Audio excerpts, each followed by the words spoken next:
Y su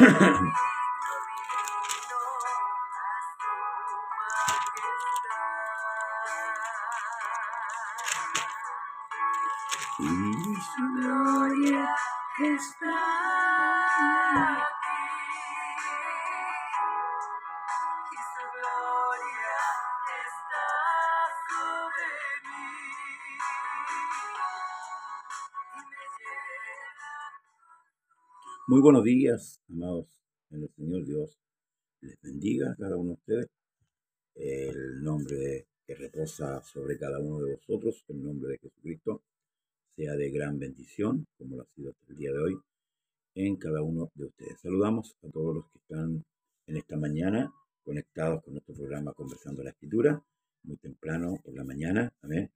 Bendecimos al Rey de Reyes y Señor de Señores. Saludamos a nuestro hermano Daniel Vergara, del lugar de Argentina. Dios le bendiga, hermano Daniel.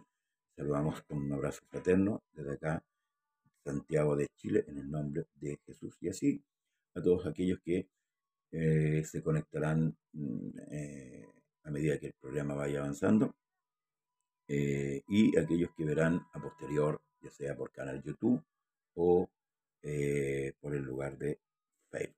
Saludamos a nuestros hermanos de Semillero, que siempre están atentos también a nuestra sintonía, a las enseñanzas, y a todos los que aman, a nuestro gran Dios, Señor y Salvador Jesús. Amén. Bien, el día de ayer, hermanos, concluimos el capítulo 25. Pablo frente a el rey Agripa, a su esposa Berenice y a Festo. Lo van a examinar. Amén.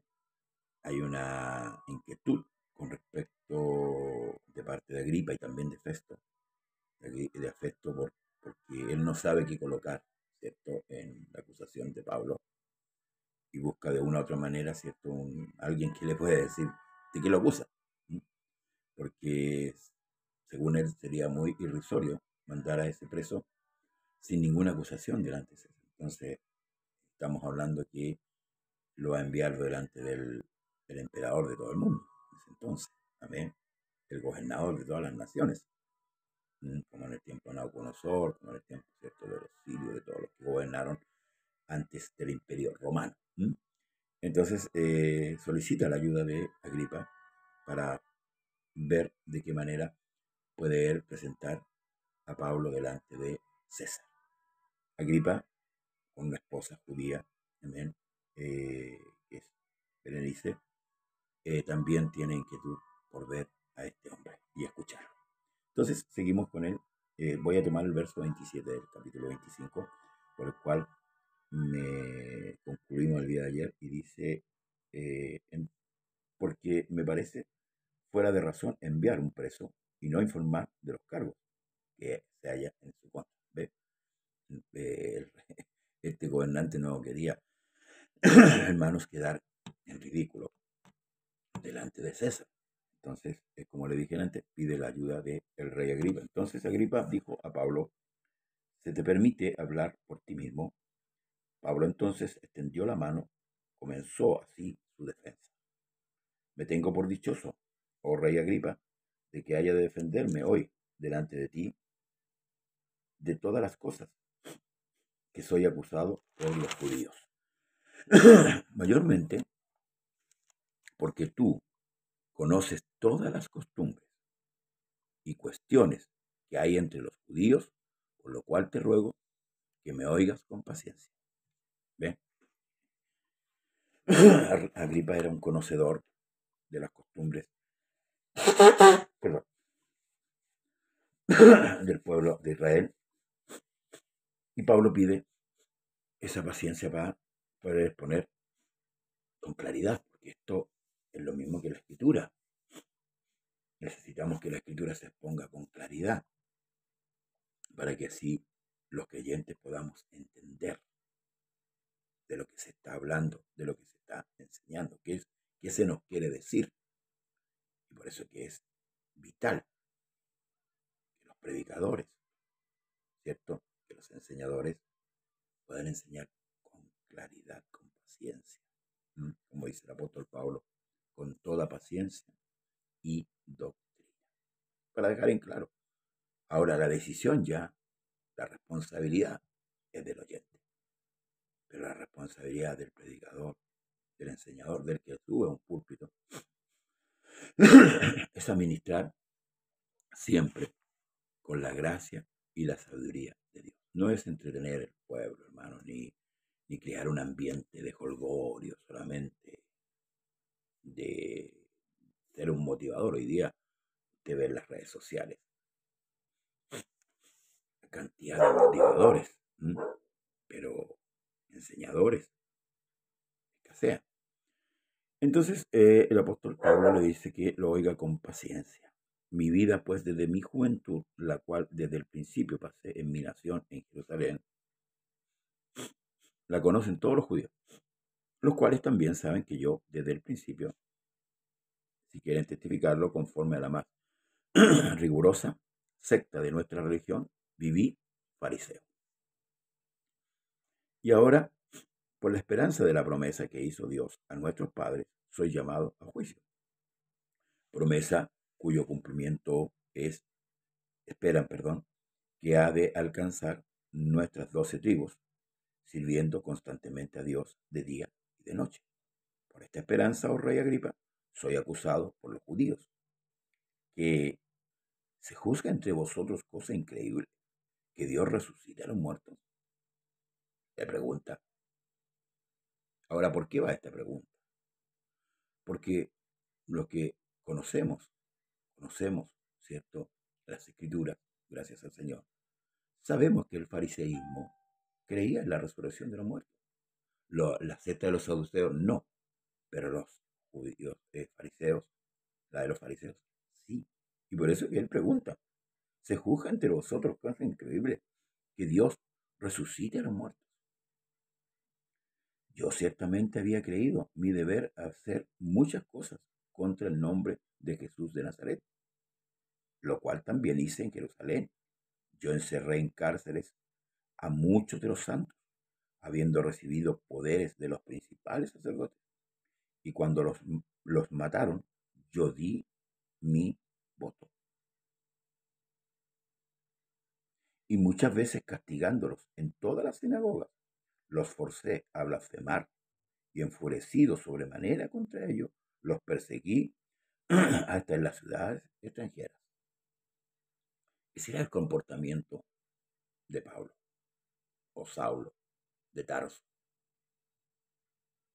¿cierto? Este era el comportamiento y él lo declara abiertamente, hermano, para dar a conocer también lo que va a fundamentar. Pablo fue un perseguidor de la iglesia, un hombre perverso, un hombre que pensaba en sí mismo, que rendía servicio a Dios, ¿cierto?, al ir contra este nombre y contra aquellos que proclamaban este nombre, el nombre de Jesús. Eso es lo que Pablo creía en un principio y eso es lo que él declara como judío y como fariseo, como hebreo, ¿cierto?, como componente de esta nación, compuesta de 12 tribus. Nosotros sabemos la historia, ya, de cómo se compuso Israel, ¿verdad? Que Dios formó esta nación. Dios la formó. Por eso que dice, yo te formé, yo te hice. Mío eres tú. Amén. Yo te formé, yo te hice. Mío eres tú. Entonces, él creía que era necesario perseguir a la iglesia. Y votaba también a favor, ¿cierto?, de que los mataran. Y aún declara algo tan horrendo como era forzarlos, ¿cierto?, a blasfemar. Que los forzaba a blasfemar, ¿cierto?, en su ira humana.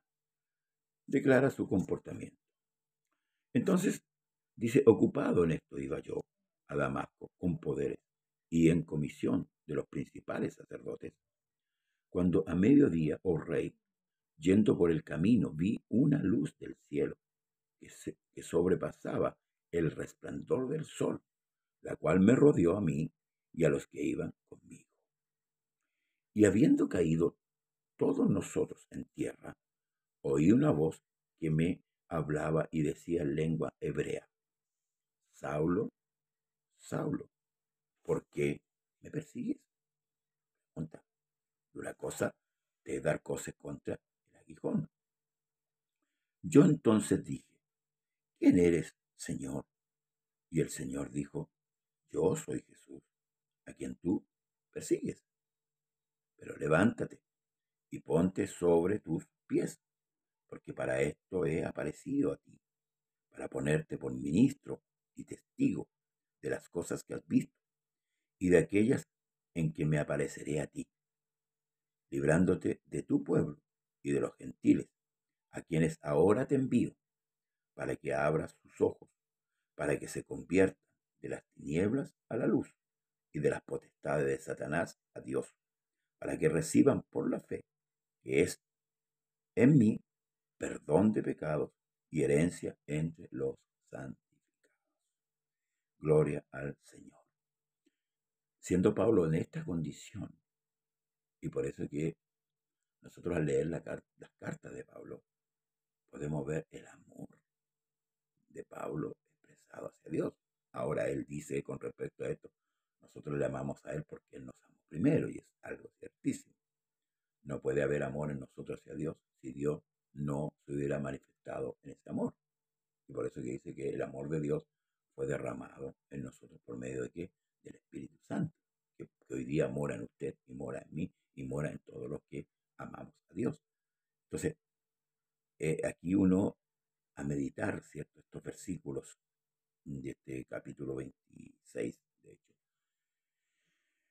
medita en lo incomparable, ¿cierto? Que es el amor de Dios. Es indescriptible, de verdad, hermanos amados, aquí nos deja a nosotros, como decimos, sin aliento, sin respiración, si ponemos a pensar con respecto a este amor. Nosotros de repente como que tomamos muy liviano estas situaciones con respecto al amor de Dios, pero aquí nos da una prueba máxima, hermanos, porque fíjese cómo él se declara, el apóstol Pablo, lo que él era, cómo él confiesa, en cierto modo, lo perverso que él fue, creyendo que hacía bien, creyendo que hacía bien. Pero aún así el Señor en su amor le salió al encuentro ahí en camino a Damasco, donde él llevaba ciertas cartas para aprender a todos los que invocaran este nombre, porque si hay algo que Satanás odia es este nombre, y por eso nosotros amamos este nombre. Entonces aquí en estos versículos podemos meditar, hermanos, el incomparable amor de Dios. Sí, el incomparable amor de Dios. Qué maravilloso lo que hizo Dios, ¿verdad? ¿Verdad, hermano amado? No solamente con Pablo, lo hizo con usted, conmigo y con todos los que hoy día profesamos esta fe maravillosa de, de haber conocido a este Dios. Yo, la verdad, es que a veces me quedo pasmado al ver la actitud de muchos creyentes hoy día. En el libro de Hebreos, en el capítulo 11, dice que nosotros sabiendo estas cosas, y ahí es donde escribía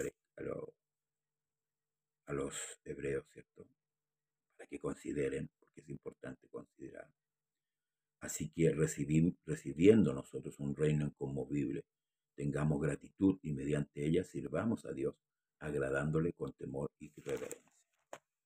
Esa es la fórmula, esa es la forma que nosotros debemos servir a Dios. No con esto le vamos a pagar, jamás, jamás vamos a lograr retribuir ni un centímetro de lo que Cristo hizo. ¿Y sabe por qué? Porque Él era Dios. No tenía necesidad de nosotros, punto uno. No tenía necesidad de nosotros. ¿Sí? Pero sin embargo, dice el libro de Hebreos que Él no fue tras los ángeles, que eran mayor que nosotros en gloria, sino que fue por la descendencia de Abraham, su amigo. Mi hermano escribe aquí, y cumpliendo la ley por nosotros, humanamente, qué necesidad tenía exactamente,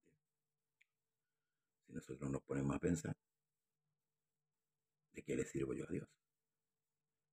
¿Para qué Dios me rescató? Entonces a veces yo veo con tristeza un dejo de ingratitud en la iglesia. Bueno, es por el desconocimiento real, muchas veces, y profundo, de lo que es la escritura. La escritura es muy profunda. Hay muchos que nadan por encimita y buscan, ¿cierto? Poder nadar ahí. Se conforman. Pero me viene a la mente Ezequiel, el agua, los tobillos, las rodillas, la cintura, la espalda. Y ya no se podía caminar, sino que era necesario nadar, porque las aguas eran profundas. Así también es la palabra de Dios, profunda. Y así también la aprendemos y así también debemos enseñarla, ¿no? Como dijo el Señor, la de gracia, lo que de gracia habéis recibido. Esa debe ser nuestra preocupación como ministros, pastores, enseñadores, predicadores que se suben a los púlpitos. Se suben para ser vistos ellos, ¿m? Para testificar muchas veces de ellos mismos. No, nosotros no tenemos nada que testificar de nosotros. Tenemos que testificar de aquel que nos amó con un amor entrañable. Entonces, hermanos, aquí lo que Dios le dijo, lo que el Señor Jesús le dijo a Pablo, ¿verdad? Tomaría cumplimiento a lo largo de todo su ministerio. Pablo procuró, como él lo dijo también, cumplir con la labor que se le había encomendado, la comisión, como él dice.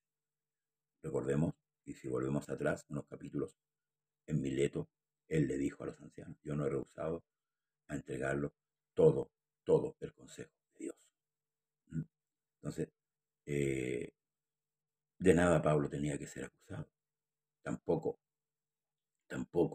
hermanos, él había tomado bienes o había usufructuado con el Evangelio, como muchos hoy día lo hacen.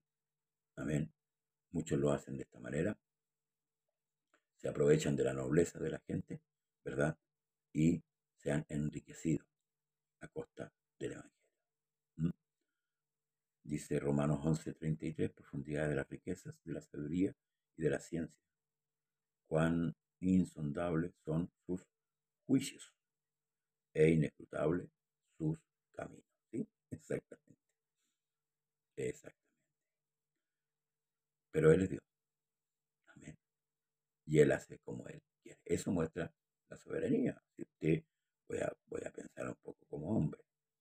Si hubiéramos estado en aquellos tiempos, bueno, y tenemos la reacción de Ananías.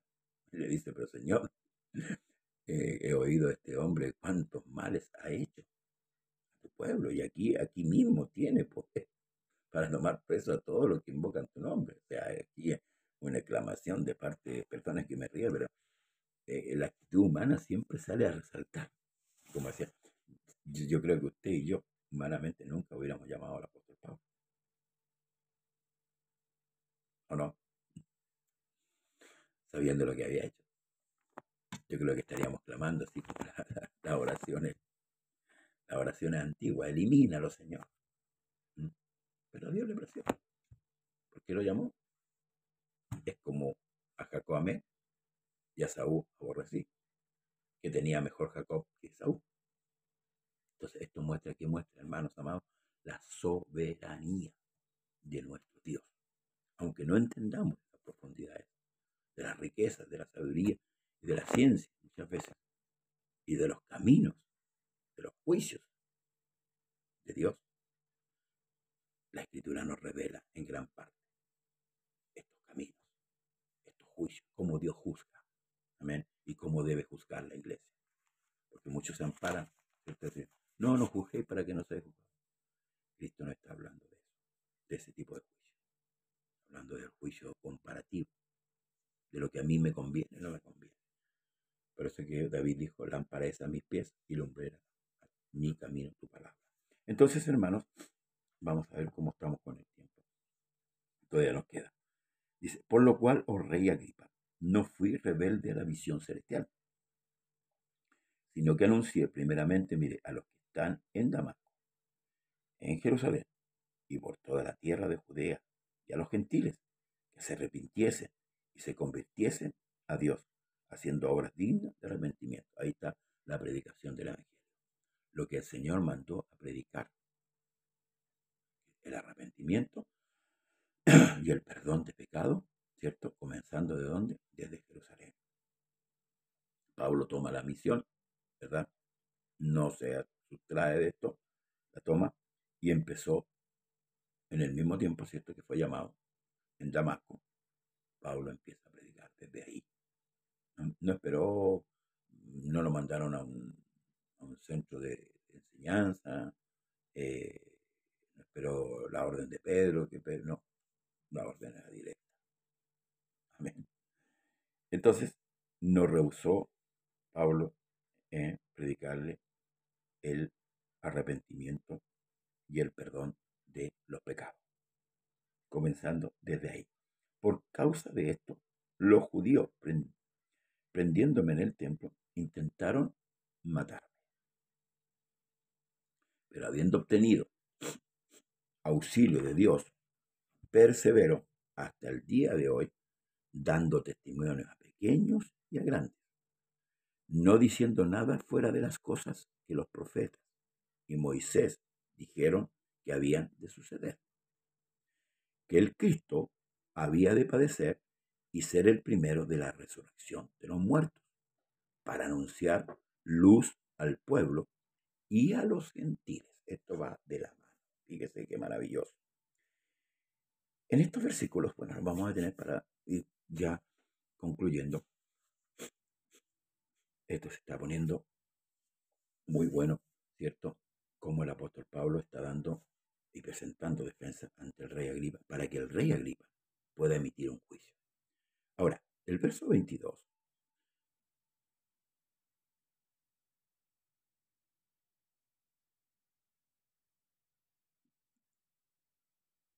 Amén. Gloria al Señor. Predicó el Evangelio en vivo y en directo y hoy contiende por la fe, por las Escrituras. Gloria al Señor. Amén. En estos dos versos, el verso 22 y el verso 23, fíjese el testimonio que Pablo da con respecto al Mesías. Si hay algo que equivocaron los judíos en gran parte, fue con respecto al Mesías. Cuando ellos confrontaron al Mesías, ¿cierto? Cristo, ellos no le creyeron.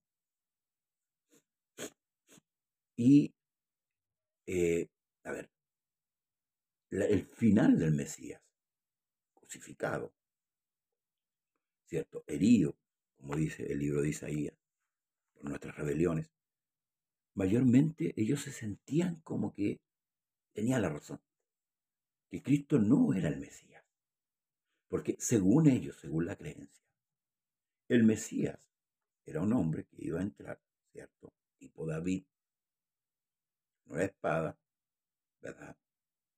Un caballo blanco, ¿ah?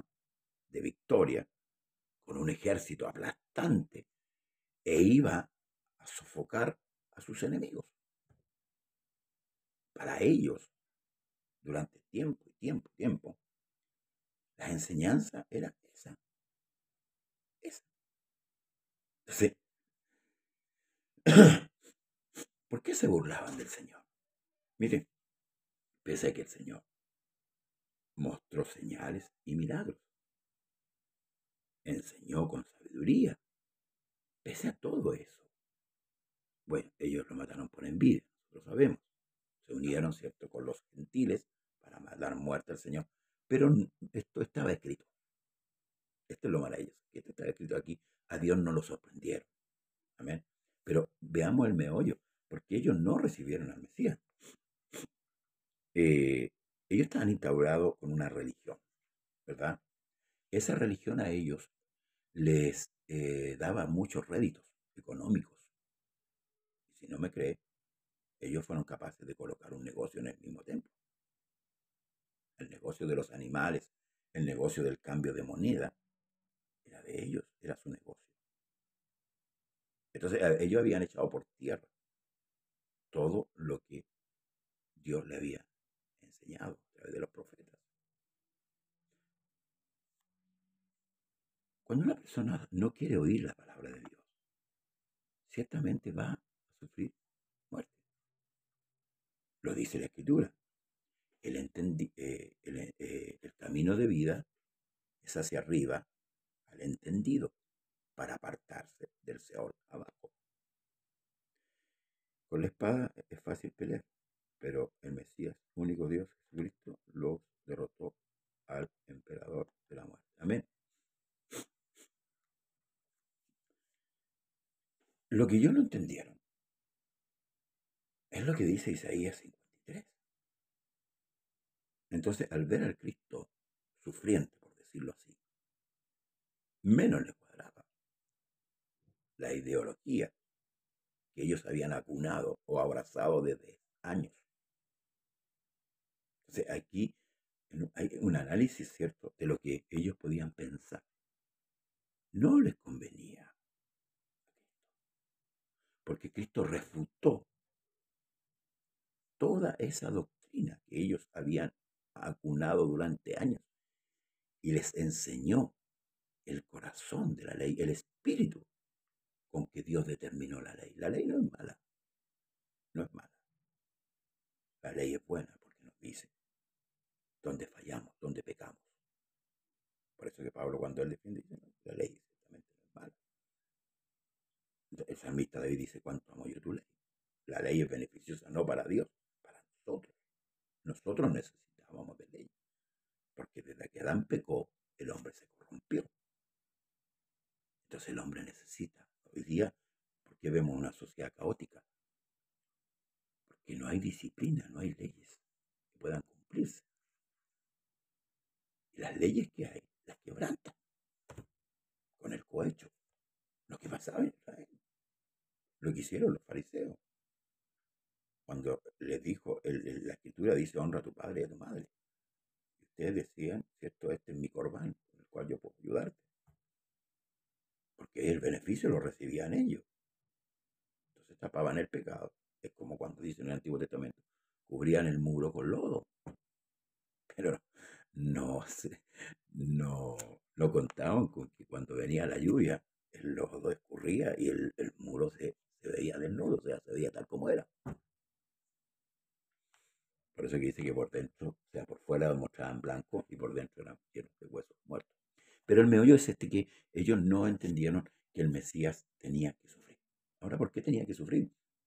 La Escritura dice que él tenía que pagar nuestros pecados, tenía que pagar nuestras maldades. Herido fue por nuestras rebeliones, molido por nuestros pecados.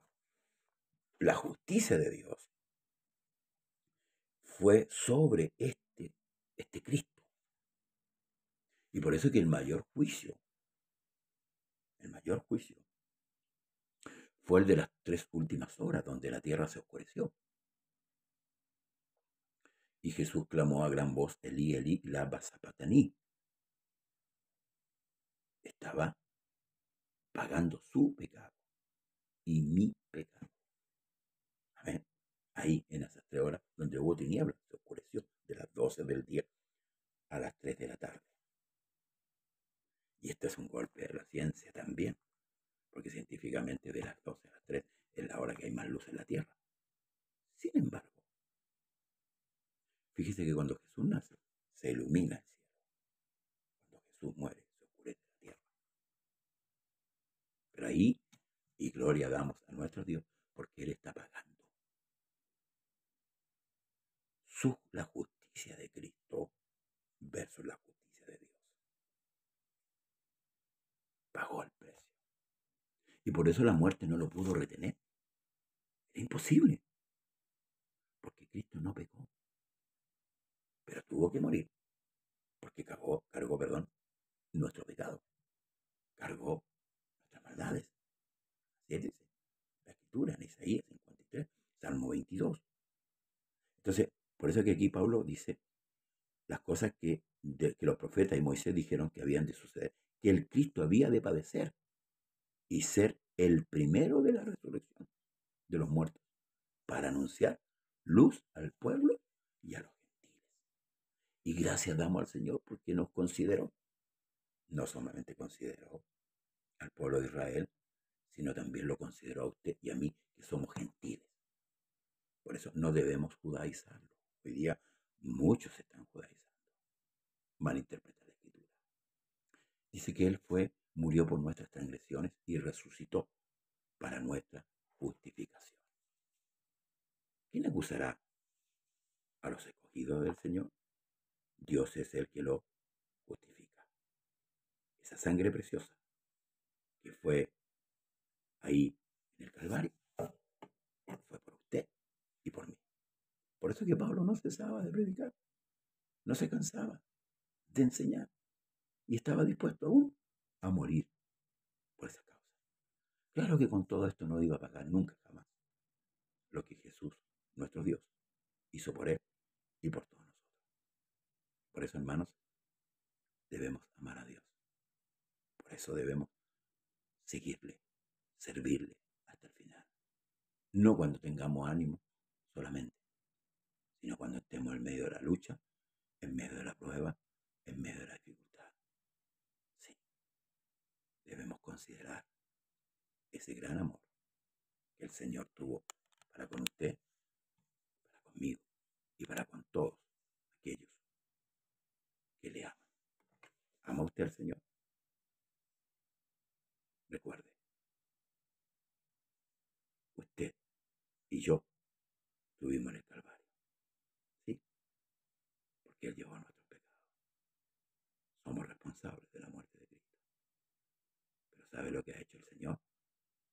Ha perdonado nuestros pecados cuando descendimos a las aguas y tomamos este nombre que muchos rechazan, consciente o inconscientemente, que muchos rechazan.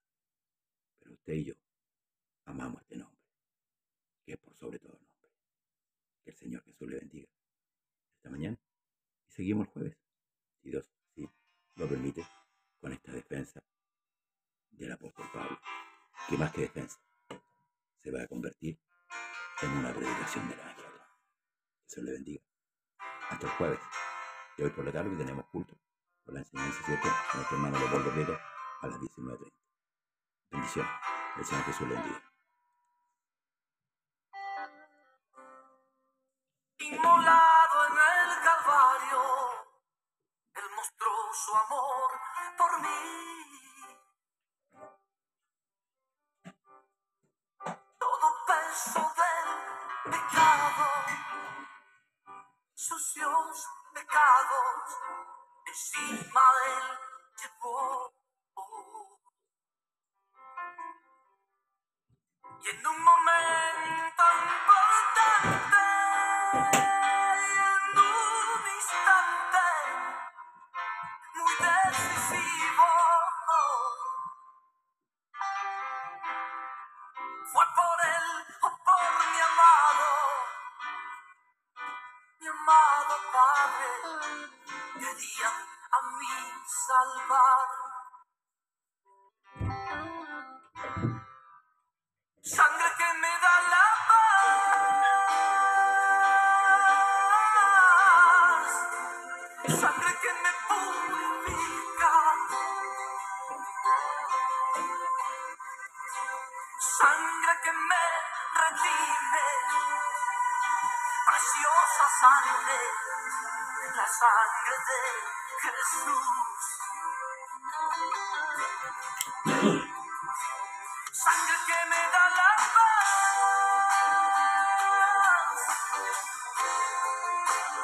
sangre que me purifica, sangre que me redime, preciosa sangre, la sangre de Jesús.